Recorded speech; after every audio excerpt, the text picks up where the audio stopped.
Greetings, children of the screen, and happy Friday the 13th. Welcome to another edition of What You Mean You Ain't Seen with Nerd Scum, Bree, Old Man Logan. as today we're going to be taking a look at my absolute favorite Friday the 13th film, Friday the 13th Part 4, the not-so-final chapter. Friday the 13th, the final chapter, was released in 1984 as the fourth installment in the Friday the 13th franchise. It is rated R, coming in at 91 minutes, technically classified as horror or thriller. This film stars just a whole bunch of awesome folks, and I'm not going to go through listing them all, but highlights among them include Corey Feldman and Crispin Glover. So, had you guys ever seen a Friday the 13th film before this one? me personally, no, I had not. Yeah, I've seen a few highlights from Jason in Space, you know. Jason X. Jason X. Yes. But yeah, no, I'm pretty sure I've seen the first one. I have a general idea of everything going into it. Despite these movies being pretty violent, they have been shown on TV a good bit, chopped to ribbons, you know? Right. So it wouldn't surprise me if you'd seen bits and pieces of some of them. So, based on that, what did y'all think about this film? Really, if you love slasher flicks, like myself, or all of us anyway, really fun. I love the effects. Oh my god, we're gonna talk about that later. But I love the effects. They're really, really good. I love practical effects. Okay, continue. Sorry. I'm actually not a huge slasher fan. I'm cool with like more like in-depth story-based, you know, horror films. But even then, I'm not. That's not my big trope. But it was fun. It was a damn good ride. And I mean, we'll get to other things that I'm like, but yeah, I liked it. Right on. And did you feel like this movie gives like the little, like one of the reasons why I felt secure jumping into this one is because like you said, a lot of these movies do depend on tropes, and the movie has like the primer in the beginning that catches you up on like what's happened in the previous films, like a TV show would do. Yeah. So like get with that little bit of information and like what you had seen before and what I told y'all, did y'all find yourself lost like in terms of like, oh, who the fuck is Jason, and like, how's this work, and all this kind of stuff? No, it pretty much fills you in with that little bit at the beginning. It lets you know everything you need to, and then you get a whole new story out of it too.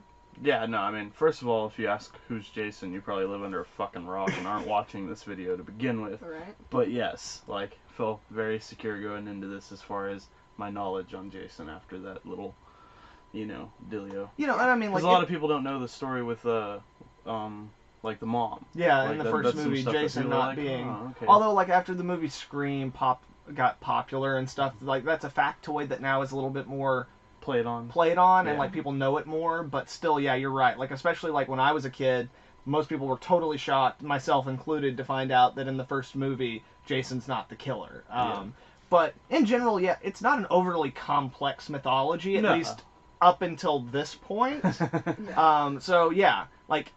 I really like the first four films, but this one's my favorite. If we were going to do one, I thought I would jump in here. Yeah. But again, I think it speaks a lot to how the film is made, that y'all can kind of jump in with very little frame of reference and just be like, oh yeah, this is cool. Yeah.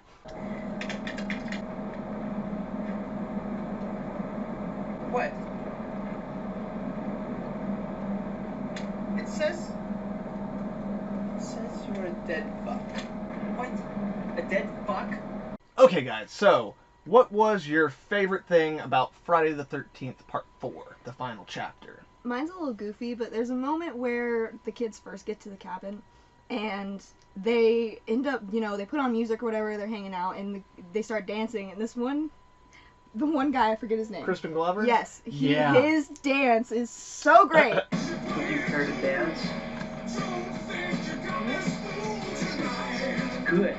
My God. Oh my God, it makes the whole scene. It was awesome. He went full force. And in general, like, Crispin Glover turns in a really solid performance in this movie, and unlike a lot of characters in these movies, he gets a fucking character arc. Yeah. Like, he starts off one way, he deals with that, and we see him go through dramatic change and become a character where, like, we're happy for him in the place he's at, and then they fucking kill him. Yeah. As opposed to a character who's damn it, man! Yeah. As opposed to, like, a character who they just build to be an asshole who you want to die. Yeah. And he didn't even get, I felt like one of the worst freaking deaths, you know? Like, home dude in the shower just got laid, feeling super good, you know? And he got fucked up. Yeah. And then Crispin Glover, like, you know, he's the same way. He just gets fucked up. And you're like, damn it, man. Like, no. Yeah. And then the asshole just gets stabbed in the back, which is like, I guess metaphorically what he is, but Well, and even know. that character's not as bad as some of the assholes in other Friday the 13th Yeah. movies or other Yeah. horror movies. Like, is that character who's supposed to be annoying and you kind of want to see him die, Mhm. but they still make him actually feel like that friend everyone has who's just an asshole. Mm-hmm. But Yeah. they're still your friend and they're part of the group and you put up with their shit because they're your friend. Right. You know? So yeah, like in general, Crispin Glover's great in this movie, but yeah, like in general, all the cast members, even like some of them aren't the best actors or whatnot, but all of them feel like genuine characters. Right, yeah, right. Yeah. I thought that was awesome. Tommy, really, the kid. Yeah, Yeah, Corey he's Feldman. awesome. Yeah. Yeah. But, there's a like, reason why those are the two actors I mentioned in the opening. Yeah, no, he was awesome. Like, there's a bunch of other little things, but like, yeah, that was probably like nudity, fucking nudity, Lots man. of like a good amount of Yeah, nudity. Yeah. decent amount. Like, And dude, they titties. just don't have that in horror movies Well, and anymore. speaking to the fact of like Corey Feldman and nudity, like one of my favorite things in this fucking movie is the scene where he's spying on the yeah. kids fucking.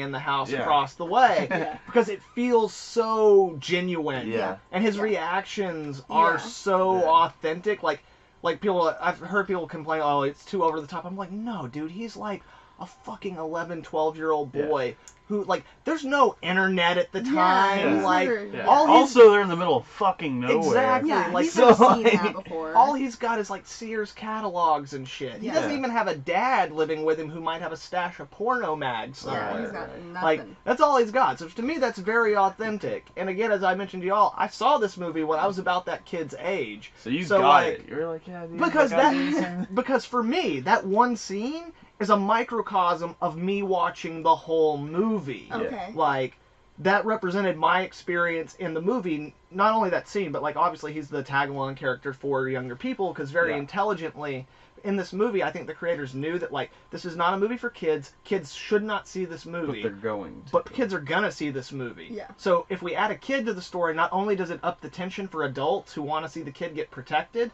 but for those younger kids who do see the movie, that's gonna be them, you know. And that character really, because of his development through the movie, like works in an interesting way. Where like in the beginning you have all the excitement of like watching a movie that you're not supposed to Yeah. through him, and then as the movie goes on and gets more and more horrible, and like his experience models that, like you just follow him down that emotional Yeah. pathway. Yeah. So I think that like his performance and the way that character is written work fantastically, like way better than most kids in horror movies do. Yeah. Yeah.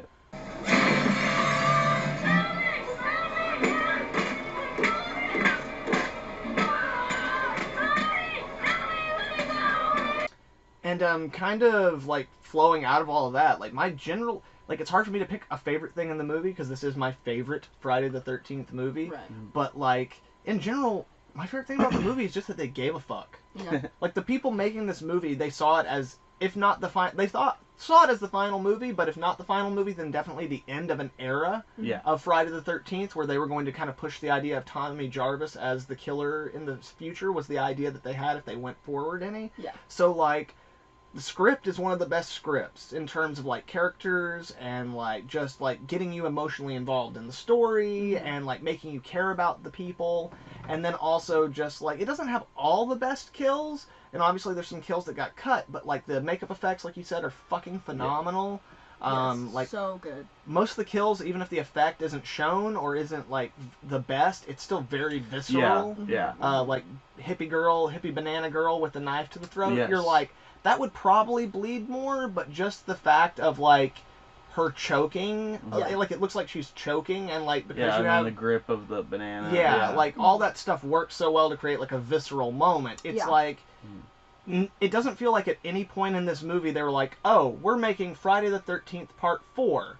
Let's just shoot the fucking shot. Yeah. Like, Yeah. oh, well, you can, like, the hose for the blood, it doesn't matter. It's Friday the 13th Part 4. Like, no, Yeah. there's No, none of that's- that shit. Everyone involved wanted to make a good movie that, like, not only stood up to the previous installments, but in some ways would, like, be the ultimate climactic finale. Yeah. Which is why we get that absolutely awesome third act of like the chick running between the houses and Tommy shaving his head and like. Craziness, yeah. And again, as a kid watching it, like, oh, it's like, holy shit, the kid just saved the day. Yeah. And at first it's Yeah. like, that's fucking dope. And then you realize that, oh, it broke him. Yeah. Yeah. Oh, yeah. And so, again, like these movies, a lot of these slasher movies kind of work as like extreme examples of morality tales. Yeah. And in this one, like they take you down the journey of this kid, and like for a moment you get to feel like he's the hero, but then it's like, no, like This destroyed him. there's a price. Yeah.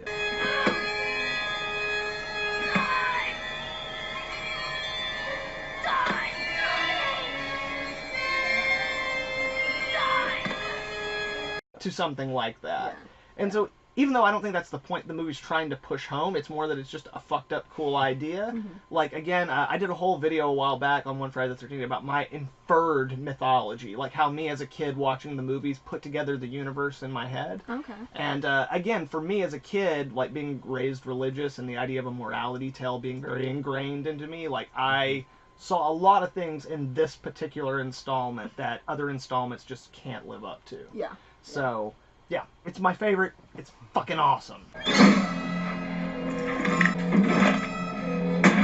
Okay, guys, so what was the biggest bunch of fucking bullshit in this movie?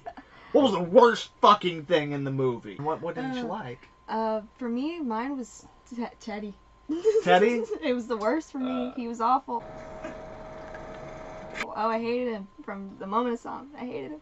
Yeah, well, mine kind of tags with that. It seemed like all the sexual, like, innuendo experience parts of the movie were very, like, just weird. Yeah. Like, just goddamn weird, Yeah, alright? they were. Like, you know, yeah, like, from the whole skinny dipping into the lake, like, out of nowhere, which I guess at that time wasn't really a big deal. Yeah, we were saying, like, sign of the times, I Um, guess, but... yeah, oh, but- Like, and then just from, like, the girls don't even know these motherfuckers, and they're going Yeah. up into this place, and then same with, like, the random guy shows up, and the Yeah. girl's clearly attracted to him, doesn't even know the dude, though, and, like, offers her to come back in the house, and proceeds to tell him that, like, the house is empty or unlocked all Yeah. the time. it's, And just all the little interactions there with, like, I'm sexually attracted to you, it was, like, immediately uncomfortable and Yeah. weird, or just off. Yeah, and although at the same time, a lot of that I think comes from virtue of the nature that they're actually trying to set up other things. Like they do, there is a point where they want you to worry about like the hunter dude and Right, stuff like yeah. that. Yeah. But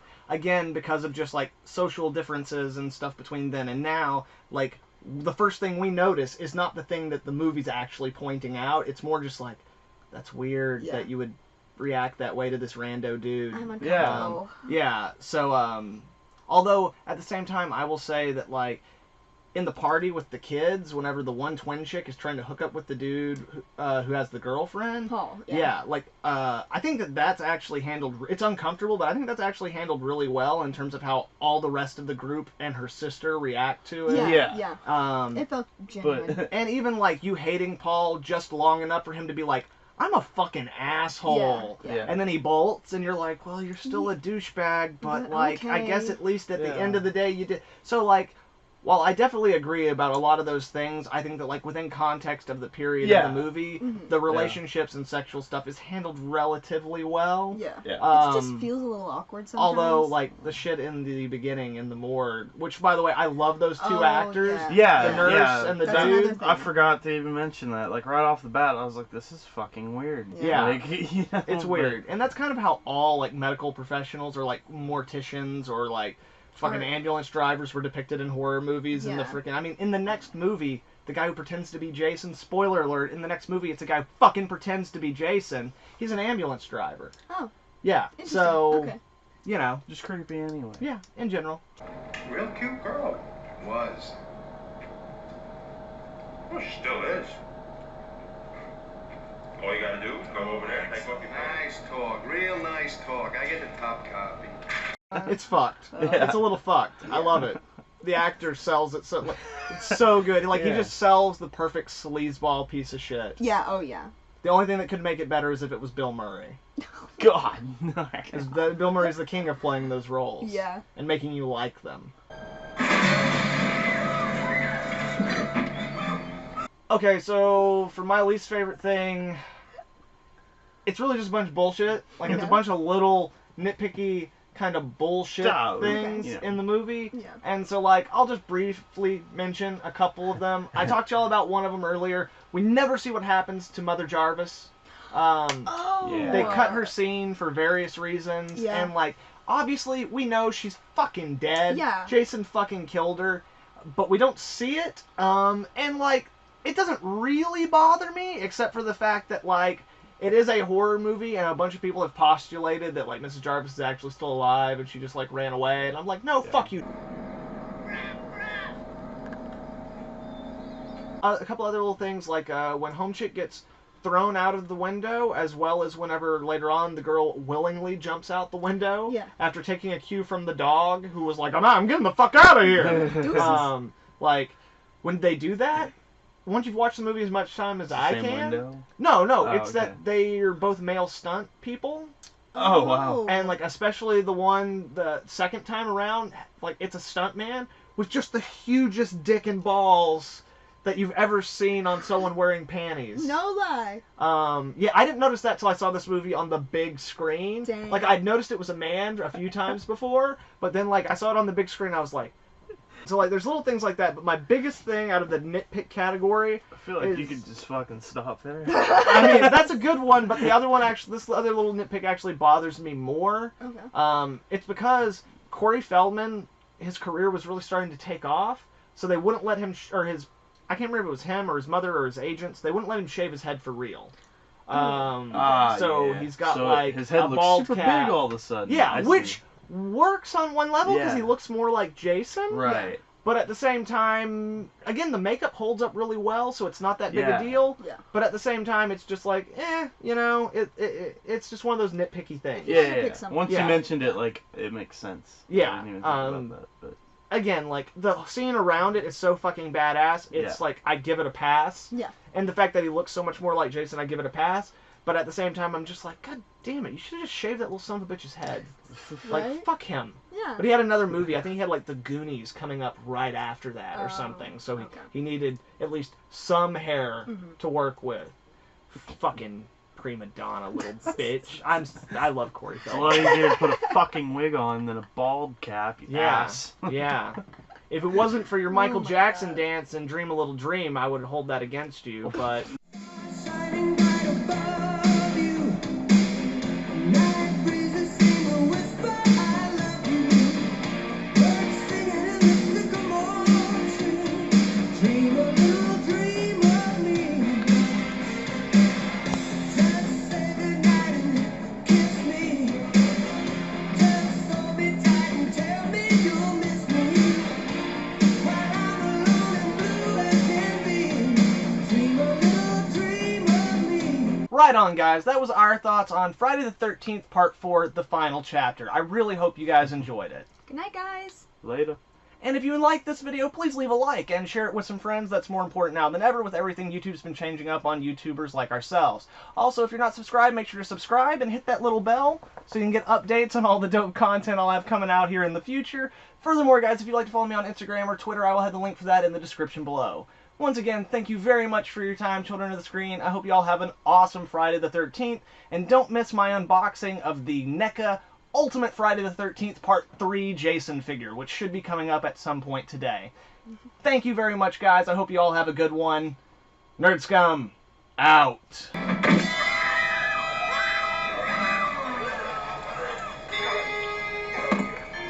You're a dead fuck. Say that to my hockey mask, motherfucker. You're not even the right Jason. Say that to my Oh, sad shit. Jason.